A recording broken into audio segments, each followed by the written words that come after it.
하나님의 말씀 에베소서 6장 4절 같이 찾아보시겠습니다. 에베소서 6장 4절 말씀 한 절 다 찾으셨으면은 6장 4절 한 절만 같은 목소리로 공독하는 시간 같습니다. 에베소서 6장 4절 또 아비들아 너희 자녀를 노엽게 하지 말고 오직 주의 교훈과 훈계로 양육하라. 아멘. 아멘. 오늘 말씀을 가지고 위대한 부모가 됩시다 라는 제목으로 5월 가정의 달 마지막 시간으로 말씀을 나누고자 합니다. 우리들의 자녀가 말하기를 나는 우리 부모님을 제일 존경합니다 라고 말할 수 있을 만큼 위대한 부모가 될 수 있었으면 합니다. 그러면 위대한 부모는 어떤 이들입니까? 몇 가지로 말씀을 드립니다. 첫 번째가 바르게 가르칠 수 있는 부모가 위대합니다. 오늘 본문 말씀에 보니까 주의 교양과 훈계로 양육하라 그렇게 말씀하셨습니다. 어느 날 공자가 길을 가다가 한 아이를 만났답니다. 길에서 성사기를 하고 있는 그런 아이를 만났는데 공자가 아이에게 비켜달라고 하였더니 성을 허물고 마차가 지나가는 법은 없으니 돌아가라 하면서 길을 비켜주지 않는다는 거예요. 그래서 더 달래보니까 막무가내입니다. 피해주지 않아요. 그래서 이 공자가 그러면 장기를 두어서 이기는 사람의 주장을 따르자 했더니 이 아이가 하는 말이 황제가 장기를 좋아하면 나라가 망하고 선비가 장기를 좋아하면 학업을 못하고 농부가 장기를 좋아하면 농사를 그르치는 법이라 나는 안 된다라고 이야기를 했던 거예요.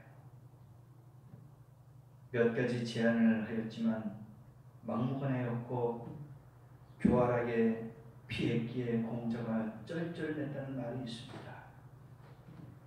요즘 아이들을 기성세대에 비교해 볼 때 깜짝 놀라운 면이 있어요. 어느 분은 말하기를 참으로 자식 기르기가 무서운 때라고도 하기 힘들고도 어렵다는 거예요. 과거에 비교해 보면 지금 시대는 너무나도 힘들다, 어렵다 그렇게 이야기를 합니다. 문제는 부모에게 있습니다. 부모가 위대하면 자식들이 훌륭하게 성장할 것입니다. 부모님들은 자식들 앞에서 위대하게 보일 수 있어야 합니다. 이런 때에 부모들은 자기 자녀들이 슈퍼맨이나 슈퍼우먼으로 만들려고 끊임없이 가르칩니다. 남들에게 뒤처지지 않게 해서 모든 걸 다 합니다. 누가 학원을 간다 하면 학원을 보내요. 누가 뭘 한다 하면 또 거기에 따라갑니다. 그래서 허리가 휜다는 거예요. 다 따라가니 맞춰주려고 하니까 여러 가지로 힘든다는 얘기입니다. 대한민국 사람들 보세요. 걸음마를 배우면 그날부터 학원에 가야 됩니다. 말을 트게 되면 그때부터 학원 가야 돼요. 영어 학원을 가서 말을 배웁니다. 영어를 배운다고 3살, 4살 조기 교육을 시키고 있어요.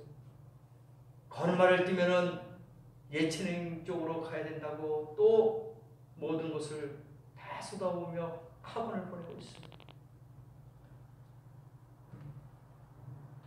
완전히 파김치를 만들어 놓고 자신이 배우지 못한 한을 어린 자식에게 풀어보려는 그러한 대리만족, 그러한 마음을 갖고 있는 것이 아닌가 다시 한번 생각해 봐야 됩니다. 물론 할 수 있는 대로 가르치면 좋죠. 안 하는 것보다 낫지 않겠습니까? 뒤처지는 것보다 낫겠죠. 그런데 바로 가르치는 부모가 위대하다는 말입니다. 그러면은 바르게 가르칠 수 있는 부모가 위대하다고 했는데 어떤 것을 가르쳐야 되느냐? 바로 사는 법을 가르쳐야 해요. 바로 사는 법을, 올바르게 사는 법을, 곧게 사는 법을 가르쳐라 이겁니다. 유대인들의 자녀 교육은 남보다 유명해지는 것보다는 남보다 다르게 되는 것을 가르친다고 합니다. 우리하고는 반대 생각을 갖고 있죠. 아인슈타인 보세요. 유대인이지요. 4살까지 말을 하지 못해서 부모조차 전능하라고 생각했어요. 초등학교 들어가서는 담임 선생님이 이 아이는 아무런 기대도 업적도 기대할 수 없다라는 기록으로 학족부에다 써놨대요. 부모도 포기하고 담임 선생님 학교에서도 포기했어요. 이 아이가 교실에 남아있으면 다른 학생들에게 방해가 된다는 이유로 등교도 하지 못하게끔 그렇게 했다는 거예요. 그런데 부모는 그의 다른 점을 본 거예요. 부모조차도 전응하러 봤어요. 부모조차도 얘가 다른 애하고 비교해보니까 차이가 많이 나는구나. 뭔가 얘가 뒤떨어져 있구나. 그렇게까지 부모도 알고 있었던 거예요. 그래서 부모는 안 되겠다 하면서 다른 것을 발견하게 된 겁니다. 그가 이후에 상대성 이론을 발견한 유명한 물리학자가 됐어요. 상대성 이론. 학교에서도 포기하고 부모조차도 전응하라고 생각했던 그 사람이 세계적인 물리학자 아인슈타인이 나왔던 거야. 자녀들이 잘 살아야 한다. 잘 사는 학교가 무엇인가? 그 과를 잘 선택해서 공부해야 한다. 너 자신이 출세하고 영광받는 일이 무엇인지 알고 그 방면에서 공부를 해야 한다라고 생각하는 것들, 그것이 있다고 봅니다. 진정한 교육은 바로 살아가는 길이 이것이다 라고 말할 수 있어야 한다는 것입니다. 사람답게 살아가는 게 무엇인가, 의미가 있는가, 무엇인가를 알고 가르쳐야 된다 이거예요. 그래서 바로 사는 법을 가르쳐라. 또 한 가지는 하나님의 말씀으로 가르쳐라 이겁니다. 유대인들이 자녀들을 교육할 때 어릴 때서부터 너는 마음을 다하고 뜻을 다하고 성품을 다하여 너의 하나님을 사랑하라. 그리고 내 이웃을 사랑하라. 그렇게 교육합니다. 가장 기초적인 하나님 말씀부터 가르치는 거예요. 우리하고는 정반대죠. 우리는 학원에 가가지고 경쟁력을 키우고 내가 살고자 하는 그러한 것을 키워주는데, 유대인들은 먼저 하나님의 말씀과 뜻으로 마음과 뜻과 성품을 다하여 하나님을 사랑하라. 내 이웃을 사랑하라. 이것을 가르친다는 거예요.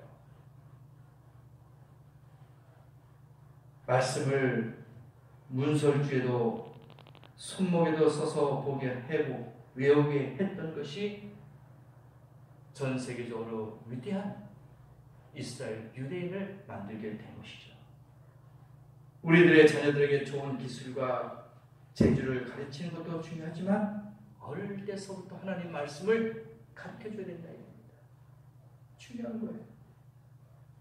모세는 어려서 바로의 아들이라는 칭호를 받으면서 어머니 요게벳에게서부터 하나님의 말씀을 배웠어요. 어릴 때에서부터 젖을 먹이면서부터 하나님 말씀으로 양육을 했단 말입니다. 기도를 배웠어요. 말씀을 들었습니다. 어머니 요베겟이 그렇게 모세를 키웠던 거예요. 이후에 그는 하나님의 손에 붙잡혀서 위대한 이스라엘의 지도자가 된 것입니다. 하나님의 말씀으로 교육하실 수 있어야 여러분의 자녀들이 모세 같은 위대한 인물들이 될 것이라 확신합니다. 어떤 이들은 자녀들이 유치원에 들어가기 전에 영재 교육을 시킨다고 야단입니다. 천재를 만들고자 아주 혈안이 되어 있어요. 물론 할 수 있는 데까지 교육을 시켜야 한다고 봅니다. 그에 앞서서 하나님의 말씀을 잘 가르쳐야 된다는 겁니다. 85%가 목사, 선교사가 된 이들 84%, 장로 80%, 집사 75%가 어렸을 때 복음을 받아들이는 이들이라고 하는 거예요. 이들이 어릴 때서부터 하나님의 말씀을 받아들이니까 나중에 목사, 선교사, 장로, 집사가 되더라 이겁니다. 하나님의 일꾼이 되더라, 지도자가 되더라 이겁니다. 어렸을 때부터 말씀을 잘 가르치면 그들이 이후에 이 나라를 책임질 인물들이 될 수 있다는 것을 믿으시기 바랍니다. 할 수 있어요. 충분합니다. 교회의 지도자가 되고 나라의 지도자가 되고 세계의 지도자가 될 수가 있다는 겁니다. 그래서 잠언 22장 6절에 말씀하셨죠. 마땅히 행할 길을 아이에게 가르치라. 그리하면 늙어서도 그것을 떠나지 아니하리라. 그렇게 말씀해 주셨습니다. 마땅히 행할 길을 아이에게 가르치라 이거예요. 그럼 늙어서도 그것을 떠나지 않는다 그랬습니다. 떠나지 않아요. 평생 갑니다.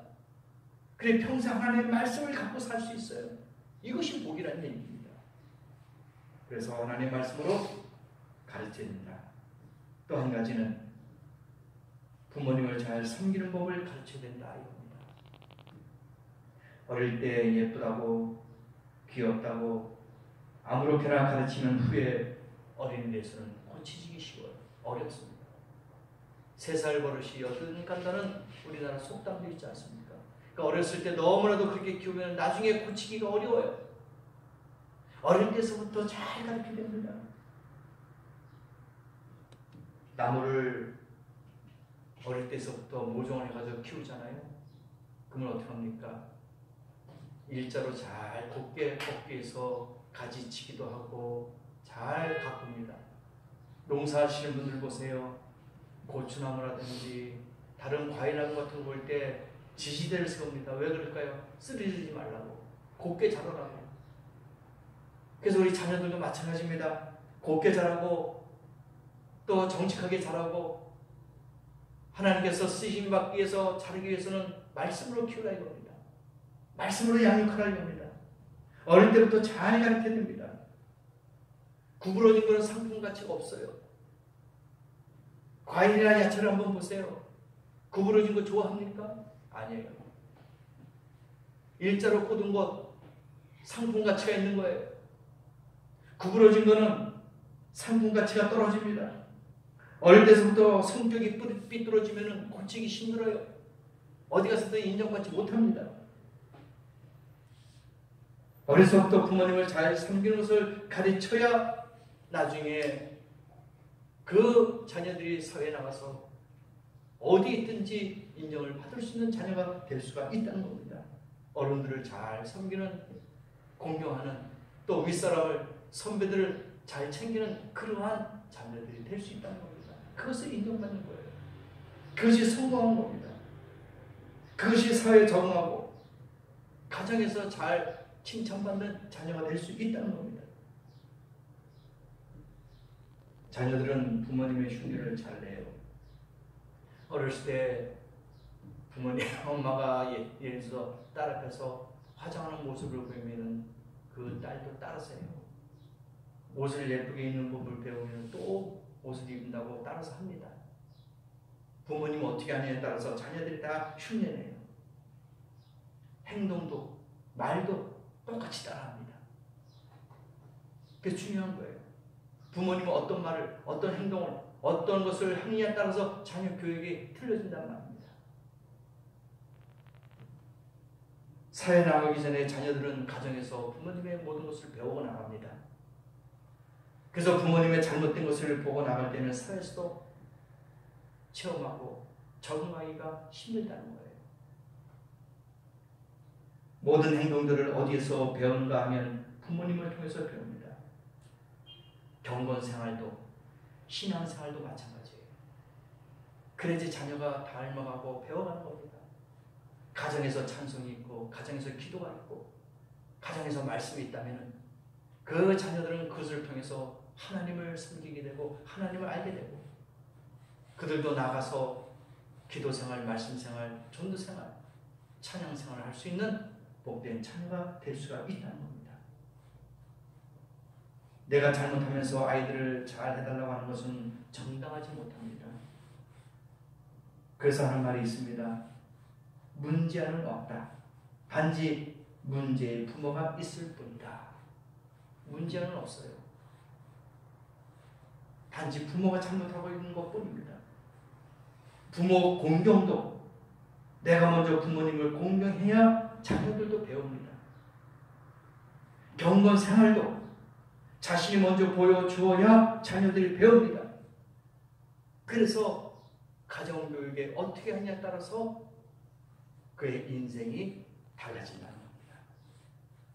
그래서 좋은 모범적인 것을 보여줄 수 있는 부모가 위대한 부모가 될 수 있다는 것을 아시기를 바랍니다. 두 번째는 자녀를 위해서 기도하는 부모가 위대합니다. 기도하는 부모가 되어야 됩니다. 어느 가정에 교회를 잘 섬기는 여자가 있었어요. 여성도가 있었지요. 날마다 교회 가서 살다시피 합니다. 새벽에도 나가고 주일은 물론 밤에도 수요일도 금요일도 모든 거 다 참석합니다. 100% 다 참석해요. 교회 나와서 무엇을 합니까? 기도하는 겁니다. 기도할 때마다 우리 남편 사업 잘 되게 해주세요. 우리 아들 잘 되게 해주세요. 우리 딸 잘 되게 해주세요. 말로써 혀가 닳도록 그렇게 기도합니다. 그러는 중에 아들이 제법 잘 되고 성장했어요. 어디 갔다 오면은 어머니가 없습니다. 어디 갔을까요? 교회 갔어요. 그게 싫은 거야. 집에 오면 엄마가 반겨주고 뭐 해야 되는데 갔다 오면 엄마는 교회가 있어. 그러니까 자기가 이제 그게 싫어요. 그래서 그가 이야기합니다. 나는 다음에 결혼하게 되면은 교회 안 나가는 그런 여자하고 결혼할 거야. 그런 생각까지, 그런 말까지 했어요. 정말 그렇게 했지요. 그러다가 어머니가 세상을 떠났습니다. 이 아들에게 어려운 일이 닥쳤어요. 누구에게 이야기할 수도 없어요. 어떻게 방법이 없습니다. 엄마가 살아계셨다면 기도할 텐데 이제는 누구도 기대해 줄 사람이 없는 거예요. 그래서 그 아들이 이런 고백을 합니다. 나는 그렇게 기도하고 교회 잘 나가던 어머님이 존경스럽고 그때 그렇게 기도하고 고마우신 어머님을 이해하지 못한 게 한스럽구나. 그렇게 있어요. 뒤돌아보니까 어머니의 기도가 그렇게 위대하고 크다는 것을 나중에야 어머니가 돌아가신 다음에 깨달았던 거예요. 이만큼 기도가 중요해요. 부모님의 기도가 이렇게 중요하다는 겁니다. 부모님이 기도해 준 분들을 지금도 기억이 날 겁니다. 기도해 주는 부모가 있는 사람들은 행복한 사람들이에요. 복된 사람입니다. 부모가 자녀를 위해서 기도한다는 그 자체가 행복이고 복이라는 것이죠. 그래서 기도해 주는 부모가 있는 자녀는 결코 망하거나 잘못되지는 않습니다. 왜요? 하나님이 함께 하시기 때문에. 기도하는 부모가 되어야 됩니다. 그래야지 잘 돼요. 자녀가 잘 됩니다. 자녀가 성공합니다. 자녀가 복을 받아요. 우리는 자녀를 사랑합니다. 그래서 좋은 것을 주고 맛있는 것을 해주고 입히고 먹이고 또 좋은 학교에 보내고 싶어 합니다. 그러나 하나님이 지켜주시고 보호해 주셔야지만이 복이다. 그것이 참된 행복이다라는 것을 알 수가 있어요. 하나님이 지켜주셔야 돼요. 내 자녀도 하나님이 지켜주셔야 됩니다. 내 뜻대로 내 마음대로 할 수 없어요. 하나님이 해주셔야 됩니다. 그러기 위해서는 어떻게 합니까? 포기하지 말고 기도해야 됩니다. 자녀들 중에서 일시적으로 잘못할 수가 있어요. 실수가 있습니다. 그때도 낙심하지 마시고 기도해야 됩니다. 실망할 때가 있겠죠. 내가 이렇게 기도했는데 우리 자녀들이 왜 이렇게 어렵습니까? 왜 이렇게 안 풀립니까? 왜 이렇게 고통스럽습니까? 할 때가 있어요. 그냥 포기하지 말아야 됩니다. 그래도 포기하지 않고 기도할 때 하나님이 더 좋은 것으로, 더 아름다운 것으로 우리의 자녀들에게 축복하실 겁니다. 우리가 잘 알고 있는 어거스틴 같은 사람도 어릴 때서부터 너무나도 잘못된 삶을 살았어요. 32살 때까지 방탕한 삶을 살았습니다. 어렸을 때부터 노름을 좋아했어요. 18세의 어느 여자와 관계를 맺고 13년 동안 사는 동안에 아이를 낳기도 하고 방탕한 생활을 했습니다. 그런 어머니는 기도했어요. 아들을 위해서 30년을 기도했습니다. 그래서 그는 결국은 회개하고 돌아와서 성 어거스틴이라는 그런 교회에서 많은 업적을 남기는 그런 위대한 인물이 됐다는 것이에요. 어머니의 눈물의 기도가 탕자를 성자로 만들어낸 것이에요. 기간이 있는 것이지 결과는 하나님이 허락하실 거예요. 우리 자녀를 사랑하십니까? 그렇다면 기도해 주시기 바랍니다. 잘 되길 원합니까? 기도해 주시기 바랍니다. 지금은 눈에 보이는 열매가 없다 하더라도 나중에 훌륭한 자녀가 될 것입니다. 그런 부모가 위대한 부모예요. 뒤에서 기도를 밀어주는 그런 부모가 위대한 부모랍니다. 그리고 같이 기도해야 됩니다. 같이, 혼자만이 아니라 자녀들이 같이 있는 곳에서 같이 기도할 때 그것이 복입니다. 중보 기도도 좋고 혼자 기도도 좋고 같이 할 때 기도 소리를 들려주는 겁니다. 우리는 아들, 딸이 조금 잘못하면 한숨이나 쉬던지 아니면 욕이나 하면 오히려 더 잘못되어지는 것이라는 것을 알아야 됩니다. 계속해서 기도해 줄 수 있는 부모가 되어야 합니다. 그런 부모가 위대하다고 말할 수가 있다는 겁니다. 5월달 가정의 달 맞이해서 자녀가 공부하든지 중대한 일을 계획하려 했든지 건강하지 못하든지 이유가 있건 없건 매일 자녀만을 위한 기도가 있어진다면 여러분은 위대한 부모가 될 수가 있다는 것입니다. 그리고 그 자녀는 반드시 성공자가 될 수가 있다는 것입니다. 마지막으로 좋은 유산을 물려주시는 부모가 위대한다라는 것을 말씀드리고 싶습니다. 좋은 유산을 물려주신 부모가 위대하다. 어느 분이 열심히 일을 합니다. 사업을 해서 약간의 돈을 모은 것 같아요. 그런데 그분은 돈을 잘 쓰지 않아요. 어느 날 물었어요. 사장님, 어디다 쓰시라고 그렇게 돈을 안 쓰고 모아둡니까? 그렇게 아낍니까? 좀 돈을 좀 쓰세요. 그분의 대답이, 저에게는 아들 하나와 딸 셋이 있어요. 그들에게 이후에 밥이나 먹고 살 만큼을 물려주려고 합니다. 유산으로 물려주려고 돈을 악착같이 모은 거야. 쓰지 않았어요. 그래서 다시 물었어요. 얼마쯤을 갖고 있어야지 밥을 먹을 수가 있겠습니까? 글쎄요. 지금보다는 더 있어야 할 것 같은데요. 라고 이야기를 하더라는 얘기입니다. 그 말을 듣고 과연 대단한 부모로구나 라고 생각했지요. 여러분, 자녀들에게 얼마나 물려주려고 애를 쓰고 있습니까? 얼마나 물려줘야지만이 만족할 수 있겠습니까? 몇 가지로 이야기합니다. 믿음을 유산으로 물려줄 수 있어야 위대한 부모다 이거예요. 돈 갖고는 위대한 부모가 될 수 없습니다. 재산은 돈만이 아닙니다. 믿음은 영적인 재산이에요. 영적인 재산을 물려줘야지만이 물질의 축복을 받을 수가 있다는 겁니다. 지혜로운 사람은 돈을 모으기보다는 지식을 가지려고 합니다. 그러나 돈이나 명예보다는 믿음을 갖는 게 더 지혜로운 자일 것입니다. 믿음을 물려주세요. 탈무드에서 이야기하죠. 자녀들에게 고기를 잡아주는 것보다도 고기 잡는 법을 가르쳐 주는 게 낫다. 그렇게 이야기하잖아요. 너무나도 잘 알고 있는 말이에요. 고기를 잡아주는 것보다도 잡는 법을 가르쳐줘라. 그래야지 부모가 없어도 자녀들이 잘 헤쳐나갈 수 있다 이겁니다. 잡는 법을 가르쳐줘라.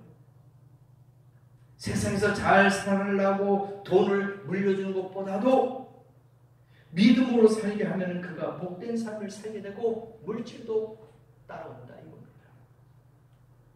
믿음이 있으면 날마다 자신감을 갖고 살게 되어 있어요. 확신을 갖고 있단 말입니다. 하나님이 함께 할 것이다. 이런 믿음을 갖게 되고 담대하게 된다는 겁니다. 예부터 병은 마음에서부터라고 이야기합니다. 마음에서부터 병이 생기는 거예요. 믿음을 물려받은 사람은 항상 자신감과 확신을 가지고 살아가게 되어 있습니다. 믿음이 있는 사람과 믿음이 없는 사람을 한번 비교해 보세요. 믿음이 있는 사람은 확실히 담대합니다. 뭔가 의지할 곳이 있어요. 근데 믿음이 없는 사람은 불안합니다. 걱정합니다. 포기합니다. 그러나 믿음의 사람은 앞으로 나가요. 확신이 갖고 있습니다. 왜? 하나님이 나와 함께 하시는데, 우리 부모님이 기도해 주시는데, 이런 믿음과 담대함이 생긴단 말입니다. 만족하면서 살아가요. 나는 행복하다. 내가 많은 것을 가지고 있지는 않지만은 믿음으로 내가 이렇게 성장하고 믿음으로 살고자 하니까 하나님이 복 주신다. 이러니까 만족하게 되는 거예요. 불평 불만이 없습니다. 어떤 글에 이런 말이 있습니다. 미국 사람들은 목표의 80%만 달성이 되면은 very good, 아주 좋대요. 60%만 있어도 굿, 좋다, 그렇게 생각을 합니다. 근데 20%에서 30%만 되면 오케이라고 말하는 삶이 되어야 한다는 것입니다. very good 또는 굿, 그렇지만 20%에서 30%만 있어도 오케이, 그러한 삶이 되어야 할 것입니다. 말씀대로 살면 축복을 받는다는 것을 물려줘야 됩니다. 다른 게 아니에요. 말씀대로만 살면 우리는 복 받는다. 유대인들은 어린 자녀들에게 율법을 가르치는데 율법을 쓴 글자를 혓바닥으로 핥게 한다는 거예요. 어렸을 때 교육은 그거예요. 그리고 그 글자는 꿀을 발랐는데요. 하나님의 계명은 이같이 꿀처럼 달고 달달하는 것을 가르친다는 거예요. 하나님 말씀에도 그런 게 있잖아요. 하나님의 말씀은 꿀송이처럼 달다. 하나님 말씀이 있어요. 그래서 그 성경책에다 꿀을 발라놓고 어린이들에게 핥아먹어라. 그러면은 그만큼 달달한 것을 느끼게 한다는 거예요. 이게 하나님께서 주신 유태인의 교육법이에요. 출애굽기 20장 6절 말씀에 계명을 사랑하고 지키면 천대까지 복을 받는다. 천대, 1대, 2대, 3대, 100대가 아니라 천대까지. 이거는 영원한 거예요. 시편 145편 20절에 하나님께로부터 보호를 받는다. 잠언 8장 8절에 하나님의 사랑을 받는다. 이와 같이 말씀대로 순종하여 사는 것을 물려줄 수 있어야 합니다. 그래야만 그것 때문에 아브라함의 축복을 받게 될 것입니다. 믿음의 축복을 받게 되는 거예요. 이러한 위대한 부모가 될 수가 있다는 겁니다. 우리는 위대한 사람은 못 될지 모르나 위대한 부모는 될 수가 있습니다. 그러므로 말씀으로 잘 양육하고 공경하고 효도하고 서로 존중할 수 있는 그러한 복된 가정, 복된 부모, 자녀가 되시기를 예수님의 이름으로 가족들이 축원합니다.